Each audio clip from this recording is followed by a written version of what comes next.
Greetings, Earthlings. It is, as promised, I am back to do a live stream test. Everything is a test in this crazy world of mine. So I'm going to, I've got so much to cover. And as I said earlier in the afternoon for my pre-test test, I have to learn how to calm down,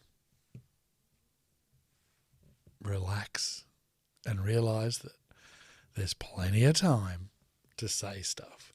And the reason being, I'll explain this glass switch in a minute, the reason being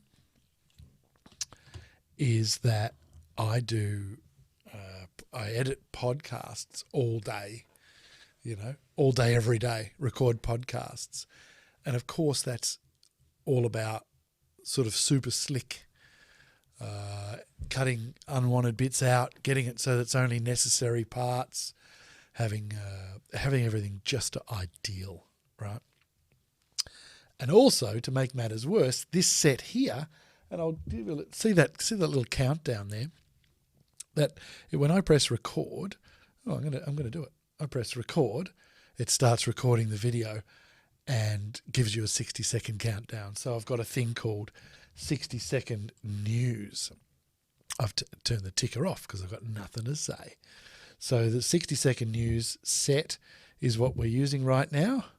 I'll stop recording. I don't need it. And that is why I'm training myself to just relax and take my time. Okay, so the big dilemma, and this is the one I have not got an answer to, is how do you go from creating recorded content where you can take your time and edit and come up with ideas to the kind of content that has to be live, because it's all about interacting with people, okay, out there. The chicken or the egg. Like I said earlier, what comes first? How do you start a live stream from nothing, no viewers, no punters, right? How do you start a live stream that relies on engagement when there isn't any engagement to start with? You just do what, well, my theory is you can see it right in front of you. My theory is you just sit down and start yapping on and hope someone turns up and you start a conversation with them. What am I here for? Like, what is it? If you look at my channel, you'll see I talk about tech, but I also do my own shows. I do a fatherhood podcast, which is some of the episodes are on my channel as well. Everything's on the one channel right now. But really, I'm thinking the tech show is what the majority of my channel, my YouTube channel, is all about. I'd like this all to be involved in 60-second news. So I'm happy. I don't really care what I end up talking about, as long as everyone's happy and there's someone to talk to. So I guess the tech side of it is the filler while I find that ground and find the common ground with anyone out there that wants to chat. So greetings from Melbourne, and I'll get started in a studio explainer. Now, I promised you, closing the loop, I suppose you'd call it, when you're talking about something, you move on to something else and you go, I'll mention that later. Not my forte, but I did do a glasses change earlier, and I'm happy to talk about that for a little while. So the glasses I had on look the same. These are multifocal glasses, okay? So these are great for looking at the wall over there and the camera over there. But to look at this monitor here straight in front of me, I have to tip my head up to get the magnification, which is at the bottom of the glasses. And when I do that, often, it's not too bad right now, but often it means getting reflections in my glasses from the lighting sources, and you see up my nose and all sorts of stuff. So I have another set of almost identical glasses, different arms, so I can recognize them without my glasses on. And these are simply magnifications. So what's happening over there is a bit blurry, but I can look straight down the monitors and keep myself looking mighty, mighty cool. So that's the reason for the glasses change. I think if I had to go to one of my normal cameras and look at the settings and stuff like that close up, I'd have to switch back. All right, so that's that one covered.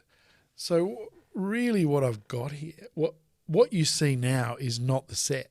What you're looking at now is me basically in the control corner of my podcast recording studio. So I will work out a way to demonstrate. And I think maybe, okay, so can you see that? That is that's my vMix screen, or the majority of it's on an ultra wide monitor. So that's my vMix controlling screen, and you'll see the mouse moving around. So if I can cut between all of these different things, but I don't, because what I do, if you look down, it's not visible, but this set is actually a virtual set utilizing UV mapping. So if I go to, I've got it on the wide, so you've got the whole thing is treated like it's a real part of the set. So you'll notice down there's my logo. There's all sorts of things popping up as I faff around. Right, there's nothing there. So I have an overlay, which is another camera that's pointing at me from somewhere else. Okay, so I'll turn that off and I'll put the logo on. Okay, so I've set it up so there are two choices there, and they are mapped to go there. So what that logo actually is, if you look down on the monitor that's just beside me, you'll see one of the inputs is the Castaway Studios round logo. And so what I've done is put a UV map on there and connected it with that image, with that input, so that, or with that spot in the virtual set. So what happens is, whatever I choose to go into that spot that is a 180p image will be cropped, shrunk, twisted, warped, whatever I've done to the UV map, which I'll get to another time, but it just lands in that spot, in that exact spot. So you can see if I put this on, that is vMix is grabbing the image of me from a 180p, and I'm going to find that and show it to you. Well, let's wish me luck here. Okay, so that's the proper 180p image, right? So from the bird dog camera that's over there in the corner. Okay, so back to the set. This virtual set, I've decided that it should go in there, in that spot, and things going in that particular spot, in that particular layer in the virtual set, are cropped to the shape of the TV and then given, maybe 60%, 40% transparency, so that they look like they're on an old television, a crappy old television. And that's the theory there. And you'll notice me, the way I'm selecting that, instead of using the mouse and selecting it on the vMix screen, because I've got to look at you, I've got the use of the Elgato Stream Deck, which is programmed not so painstakingly once you get used to it, but I've programmed the bottom left 4 buttons to simply change, so I can just feel from there, and that is wide, and watch this. Okay, so that just zooms everything in and wide, and then what I quite like is this one. So if you're showing something on there and you've got to have a sip of water or whatever, you can just go straight to that. It's not perfectly lined up right now. And also I've got another kind of zoomed in set. Pretty good for an interview or something. If you're having a chat with someone and they're on Zoom or elsewhere, or you want them to see that screen, as the main thing, but you want to keep on the screen, then that's fine. And you can sort of, from there, you can zoom in to, back and forward between you and them. It's pretty kind of Doctor Who-y when you've got the actual screen on the screen. So I'll change that. And look, now it's even more Doctor Who-y because that's the live stream thing from YouTube. Okay, so there's me from that camera. So it's exactly the same camera. So you can see the difference between what you can, the input unadulterated going into that top screen and the input with that television kind of look that I've set up there. Not that important, but just running you through while we get used to everything.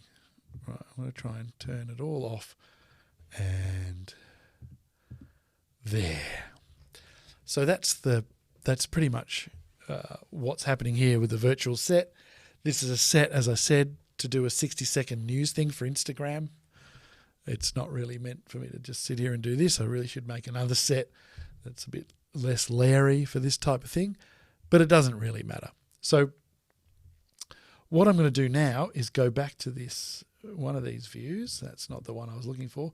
Back to that view, and then I'm going to start talking about, I'm going to lift it up, this guy, okay?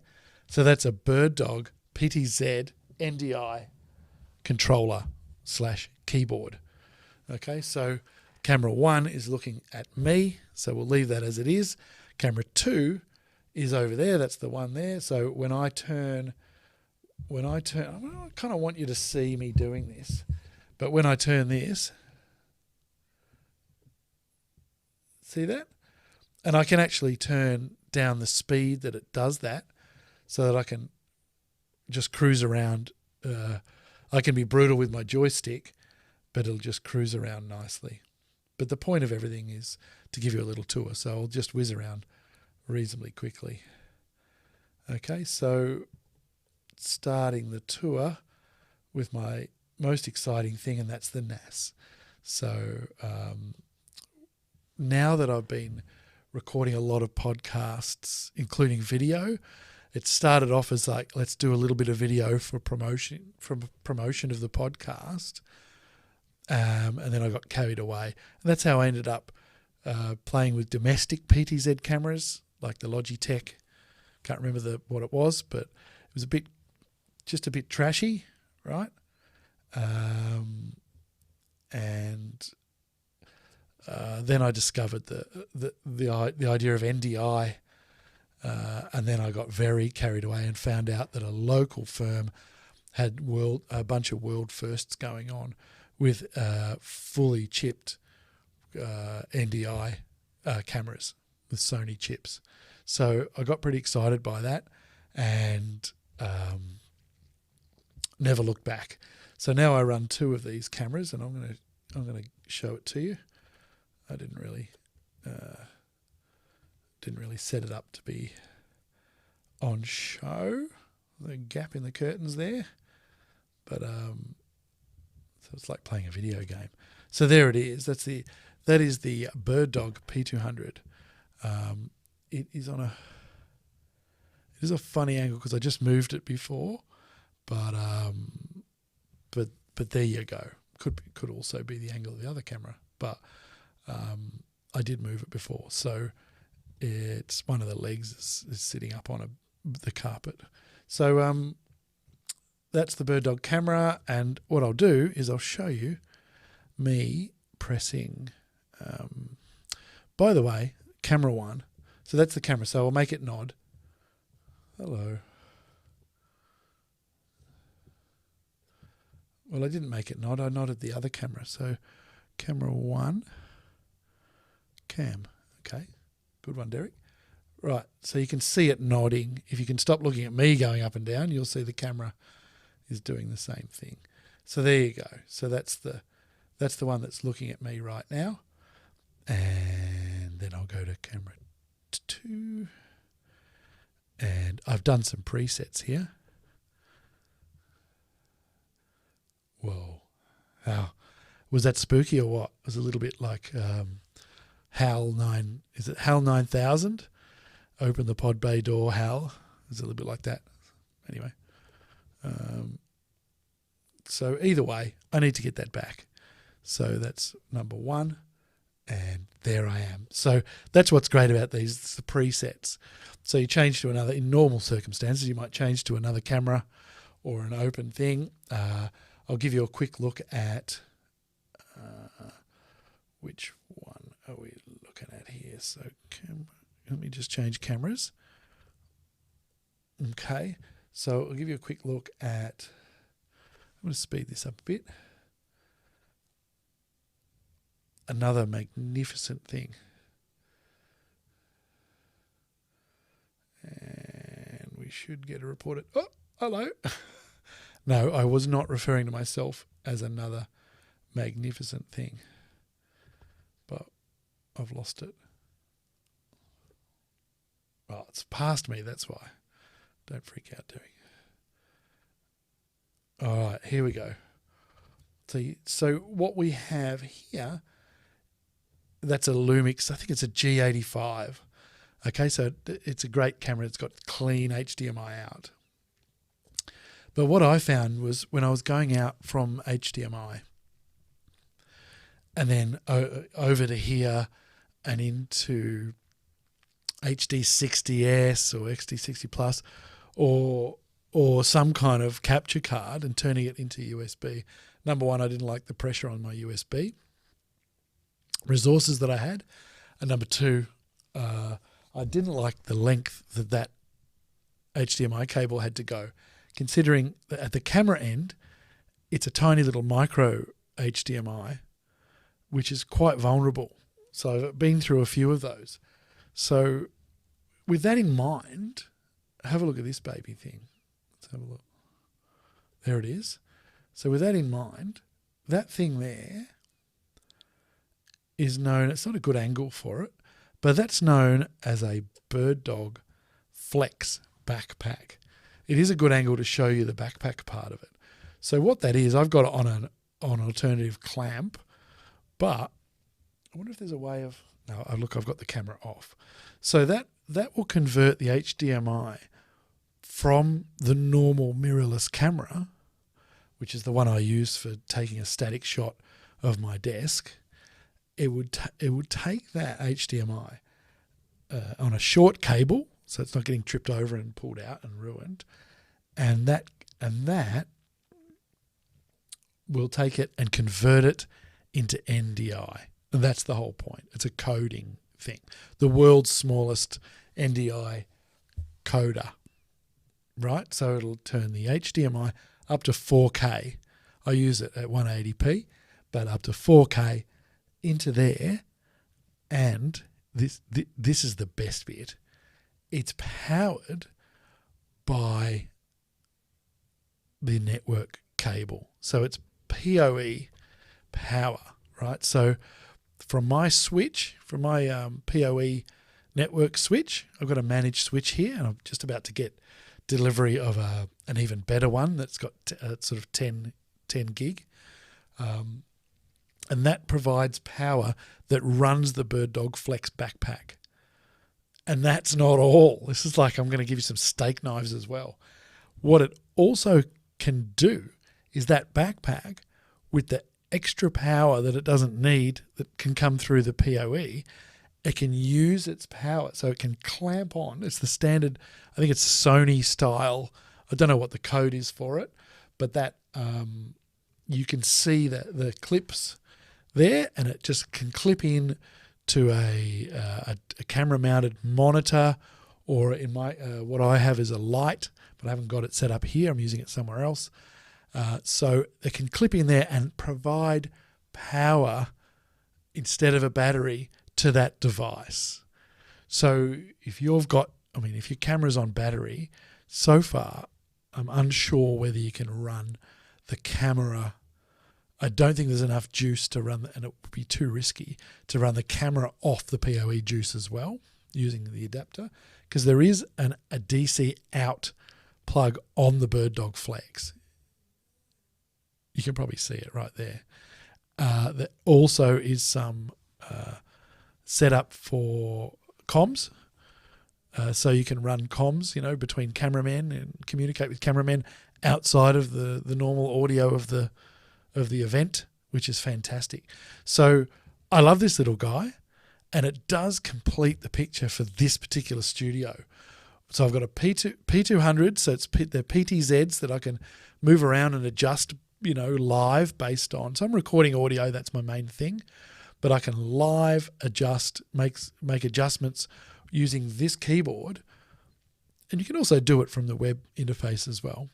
But I can make tiny adjustments if someone sort of leans back or slumps down in their chair. You can keep them framed well at all times with that, but then you've also got your main view static with lots of controls using your fancy DSLR or mirrorless.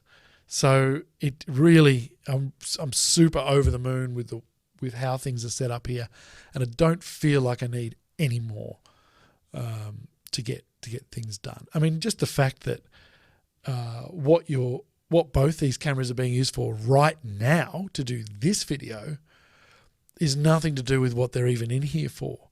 So they're normally going crossing across two to four people discussing things with each other. Obviously, things get a bit more frantic at the control desk when you've got four people with two cameras, but you can always just pull out to the main shot, hit a preset on one of the cameras to go to the other person. So you just, when people are sitting down, getting settled in, pouring their water, you can just line the cameras up, hit a preset, and go, right, 1, 2, 3, 4. They're my presets. 2 for one camera, 2 for the other. And you can have as many as you like. I've filled them up with presets just before doing this, but I can't remember what they're for, but they go in and out and all about. So that is the wonder of the Bird Dog Flex backpack.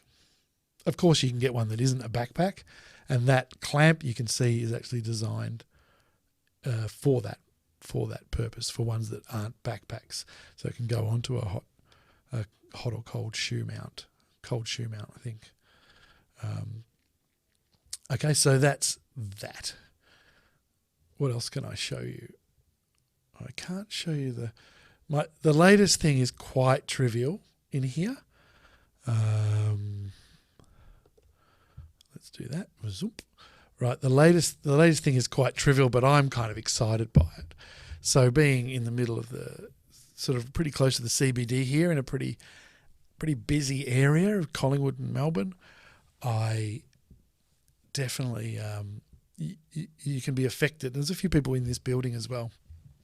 So this bigger studio isn't soundproof. It's more soundproof than a normal warehouse. I've done the ceiling and the walls. I've got the theatre curtains all around. Acoustically, it's lovely, and it's probably not right now because I've got the monitors still on, because just because I have.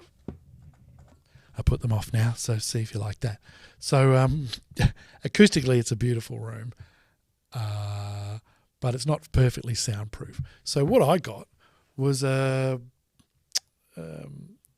just a cheap online kind of order. It's like a piece of acrylic about that big that just says on it, "on air," and it's got like little red lights that must shine inside and somehow make the writing red, glow red. It's pretty cool, and it was pretty cheap. So I've got that just hanging on the door, and then the cable that it runs off a USB cable. So I've got the cable going up over the door, and I've just got for now a battery pack, like a USB power supply, just sticky taped to the door with that in it. So when I'm recording, I can turn that on. It just lets people know that I'm recording in here, and they can go somewhere else and have their conversation or their fight or whatever they want to do. Okay, so if I have to go and open that door and go, hey, nick off, then, I can be sure that they're perfectly aware that I'm recording in here. But there you go. So I was pretty excited by that, and I did it in my main studio, which is purely audio podcast recording studio. I did it a couple of years ago, and put a flashing red light up there, and it just makes the world of difference to because you're not asking people to shut up, you're just letting them know that time, because it's not a great deal of time that you're actually recording, even if when you're flat out like I am, realistically, even if you've got 3 bookings a day, it's still only probably 3 times 20 to 40 minutes per day of actual recording. So in the other room, I've got a switch that sits right next to me, so I can flick it on and flick it off, so people know that if it's on, I really mean it. It's not just left on, hopefully. So there's that. What else can I talk about? Oh, look, I just noticed something else, that another little tiny detail. You probably, let me just have a look. Have a look at this. So I just remembered why my curtains have been pulled open, to show you this. So those soft lights, they are super, super, super cheap. These are the dodgiest, cheapy soft lights. And they do the job. I don't mind. That's fine. I mean, we've got that much control in these cameras anyway. So, the colour balance can be resolved. White balance can be resolved. However, when you have them on a big stand and you're trying to, make the place feel warm and welcoming for a nice chat, a nice intimate podcast recording, it is very, very, very difficult, because you bump into these things, they just fall over because they're just really, really cheap. But then I found these things. So you don't get to see what they look like where they join onto the wall, but I want you to imagine just a sheet of black metal that's screwed onto the wall. You can see those holes. That's me punching holes trying to find where the wood is, because I made this wall years ago and I didn't make it to spec.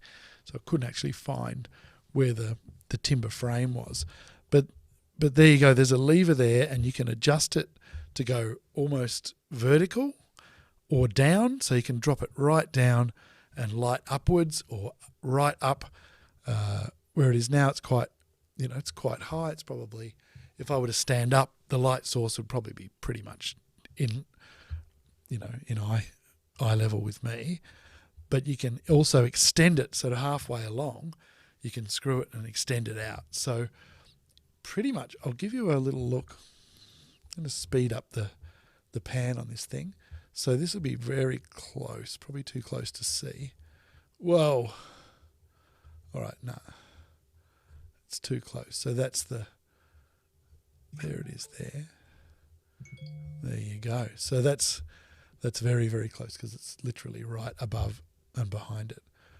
But those, I can turn those lights around and actually get them much more in the face of people recording, if we are recording for video. So I kind of usually compromise when I'm recording a podcast, but they want me to capture video of the podcast. So you don't want to mess with the feel of it. Hey, it's just us, Moist Nougat. You're the number one right now. You're everything to me.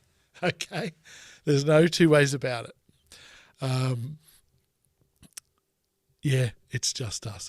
Because I don't know if you were listening before, but I normally do pre-recorded stuff on this channel. However, I've decided to try a little bit of streaming, and the problem with that is it's all about interaction with the audience. And, well, I don't have one. I just put out informative stuff and people search them up and either watch it or don't.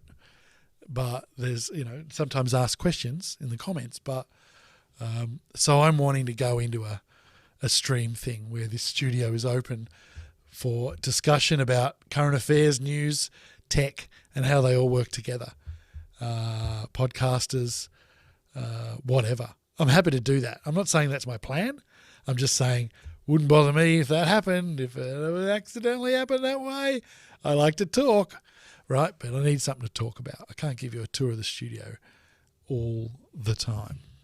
Anyway, where are you, Moist Nougat? And the name, can you explain the name? Moist Nougat. Did you say Nougat or I'm sure it's said differently in different countries. How would you... it looks like a French word to me, so I'm guessing I am saying it a little bit Frenchy. Nougat. Anyway, I've heard people say nugget, but there you go. Anyway, you can get back to me on that one when you like, if you're still there, and I will start talking to you about the other latest innovation. When I say gunner, I don't know, if you're in Australia, you'll know what that means. When you're a gunner, it's like you're always saying, I'm going to do this, I'm going to do that. But I generally do them. So you see these things here. I'm calling them cube bricks, right? Now, if you work out why, I want to know how you say it, but we don't have any, unless I send you through a Zoom link, we don't have an audio connection. But I just realised you guys have got some very interesting ways of saying certain words, and I know we do too. But I just realised I don't know how Americans say nougat, but it'd be funny to see, or whether it has any hidden meanings or something like that. So for now, while you write me a phonetic explanation, nougat. Oh no, hang on. But you guys don't say new, you say new, don't you? Nougat. Nugget. Anyway, whatever. I'm happy with that. I hope you're all right over there. Nougat. Good. Nougat. Yeah, the problem is we can't. We're trapped. We're trapped in this unaudio thing, but that's all right. We'll work it out. Yeah. I hope you're all right, North Carolina. Do you know? No data. The stream will end. What have I done? I've killed something. No, it's back on. Anyway, hey. Just on behalf of everyone in the world, goodness, what a big country it is over there where you are, because we've all been looking at maps of your country all day, every day, for the first time, for a lot of us, for the first time ever. It's like, oh, that's where that is. Oh, that's where that is. Nah, never had no idea at all where some of those places were. They're just words. But there you go. To me, the American states were a bit like when I lived in London, and you'd be getting around, you'd get around on the underground, the London Underground Railway, or you'd call it the subway, and it was literally, you didn't know where, geographically, you didn't know where anything was. It was literally just 4 stops on the blue line, and you had no concept of whether it was just over there. Someone would say, oh, which way's Marble Arch? And you go, oh, I don't know. It's just, in my mind, it's a colourful set of lines that will get me there, not roads or reality. But there you go. So I've been enjoying learning where all the states are. And I hope you're well, because it doesn't look super good over there right now, but could be on the road to recovery pretty soon, hopefully. Thanks for that. I love the studio too, obviously. I can't stop talking about it. But now back to these.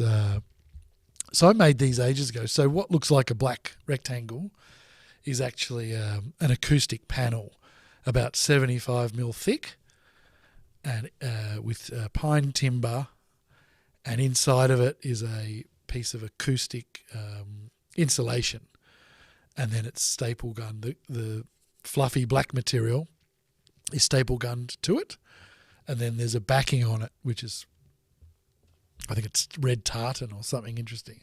So I can turn them around and change the vibe in the room pretty quickly to a more Scottish feel. So that's what they are, and I've had those. I mean, there's tons of them. When you look around this room, they're everywhere you look. They're hidden, like behind the curtains. They're all over the place, and they just catch that bass.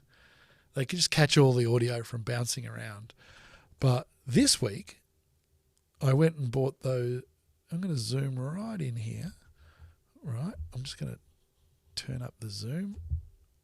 Right. Okay, see those little legs? They're just building supplies. So they're like they were galvanised, for holding a post up above the concrete sort of thing. So I found ones that were 75 mil, and I thought, I wonder. And I bought a couple of them, screwed them to a bit of pine, painted it black, and my things just sit straight in there and sit upright. So it allows me to offset them and allow the light to sort of shine behind it. So that's, instead of them leaning on the wall, my lights, like the light's too bright from this angle, right? But you can see I've got a couple of cheap par lights that are sitting down behind there and shining up the wall. Okay, so there's also another light up here that shines on that wall, but we'll get to that a little bit later on, that part of the tour. Moist, if I can be so bold as to call you by your first name, are you a podcaster or a techie or a streamer or something like that? Let me know if you can. That'd be great. Okay, so one exciting little feature that I use in this studio, you can see that hole that I put in the wrong spot. That was a bit of a boo-boo, but I've used it for that many things. It's the hole I learnt not to be able to live without. Okay, so have a look. I've got these fixings. So the little black ones, they're stereo headphone females. And on the other side, underneath, like in the desk, clipped in there, I think female as well. So I've got 4 of those in this desk, and fixed permanently inside are 4 cables that come from there and go down under the carpet and work their way around to my... Oh God, I'm going to challenge myself to try and get you a view of this. I could be showing off a bit too much messy stuff. Let's have a look. Oh, you can see it. So that's where they end up. So they end up in the Presonus headphone amplifier, if you like, or mixer. So that supplies the headphones to those little sockets I was just showing you. And then we've got the ability just to plug headphones straight in, as you can see, straight in, and more importantly, unplug them and put them away. So in my other studio, the headphone cables, I use the Audio-Technica M50X, and I've got the longer one, and it goes out through the hole, under the desk, up through another hole, and into what I use in that room is a Rodecaster Pro, and into the Rodecaster Pro. But if you want to get rid of the headphone, you've got to get under the desk and unravel the routing of that. So this is the answer to be able to not only be able to remove the headphones and use a short cable, but you can also use these short springy ones. So they're just there's less kind of cable chaos like there is over here, but I want my punters to have a little bit less cable chaos. It doesn't look that good right now, and then of course the mic stands, I can use the same goes, exactly the same thing really. So I've got a male XLR that's embedded in the table, and then so the XLRs that go to my mixer go on a big mission and go up and plug into the table, and then the microphones can be unplugged and the whole mic stands can come off and be put away if there's no need for them. Like as you can see right now, there are two microphones set up on that table, but it's actually, you can have as many microphones as you want on a table, but you can see the little black stumps over there, and those little black stumps are for the other mic stands. Because of post-COVID and the rules, this room under our rules in Victoria, I can have 8 people, in this room so far, unmasked and all that. So that's as many as you'd ever want anyway for comfort. I just saw something else. Oh yeah, this little monitor, that has been an absolute godsend. I love it. I run an HDMI cable from the PC here, and I make it a duplicate of this monitor, which is just a crappy little monitor, right? Very bad color on it and very bad contrast. But whatever I drop onto this is duplicated on that. Yep, I can see it. It is. So what it means is if I've got someone doing a Zoom meeting, say I've got a host and a co-host sitting at that end of the table, I can turn that monitor around. I can have their guest anywhere in the world on the Zoom meeting or Squadcaster or whatever, doesn't really matter, or a vMix call, which is the preferred way, and I can have them engaging with that monitor as their guest, if you like, and that way they're both engaging, facing the cameras, right, straight down the barrel of my G85, and it works really, really well. And plus the G85, I can use that as the source, the outgoing source for the person who's being interviewed, and that way that person is seeing both the host and not switching, nothing complicated. They're just seeing the room as it is. They're not seeing the output. See how you're out, like right now, your output, if I gave them the output, they'd be seeing the silly desk, my logo, me sitting there, the picture of my other desk, and it'd be chaos. But you can just set it as an NDI output of just what's coming from that Bird Dog Flex with that camera. So that works really, really well.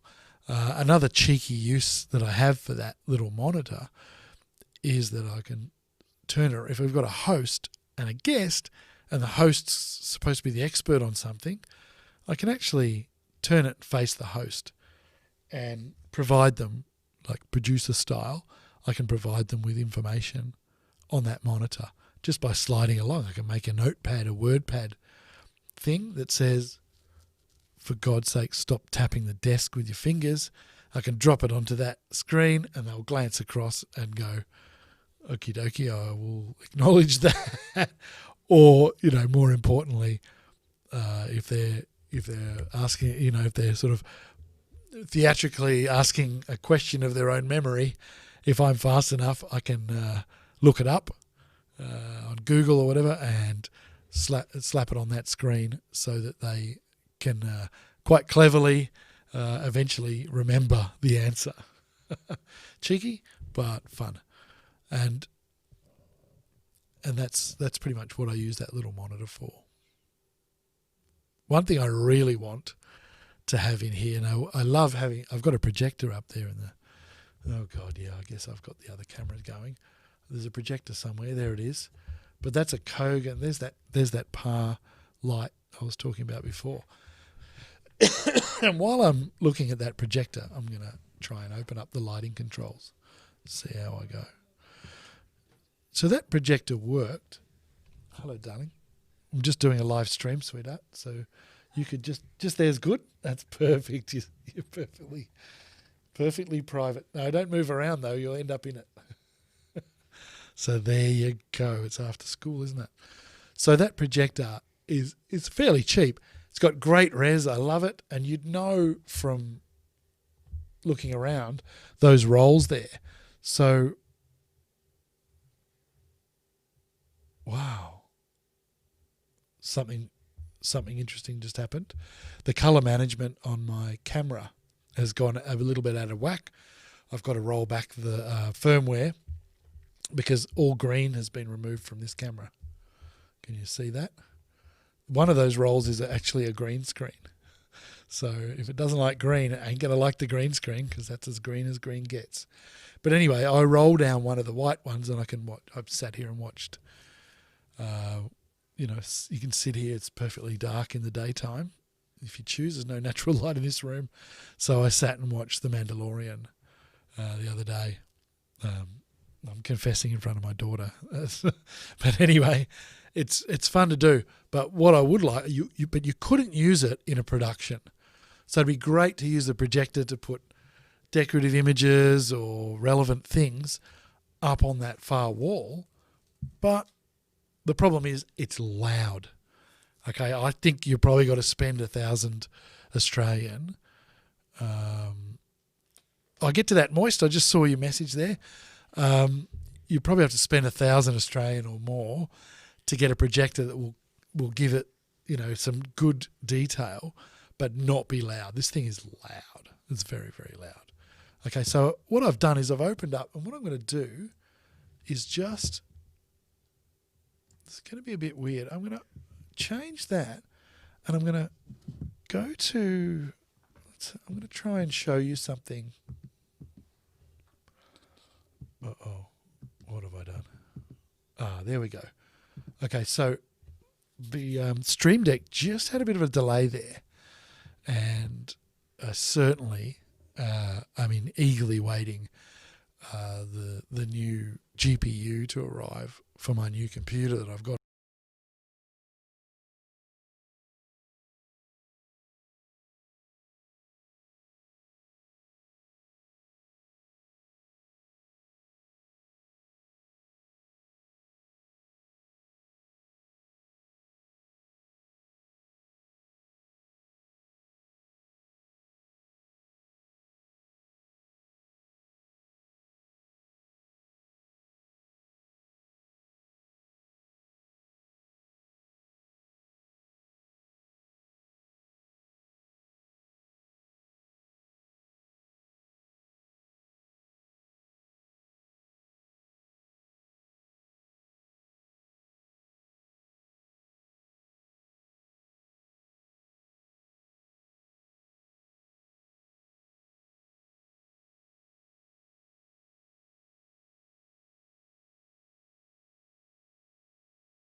Be amazing if this came back.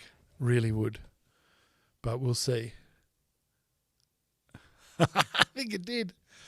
Okay, so running through, this is actually good, because what just happened then, the audio stopped. I was getting nothing on the